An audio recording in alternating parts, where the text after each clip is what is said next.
asam, agak bau, Oh, ya. oh ya, ada rasa kelapa. Ada rasa kelapa, tapi agak bau oleh saya. Ini namanya Atarana. Tataran.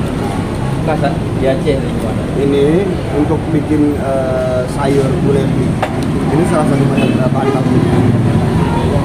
Kalau ini apa? Garam. Garam. Sama cabai.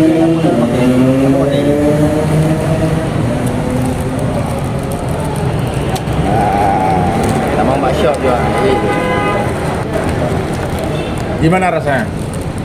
Enak. Bagus. Pernah makan sebelumnya? Belum. Bau nggak? Ini bapak ini YouTuber dia. Oh ya. Dari wartawan YouTuber. Ada berapa follower? 26.000 baru.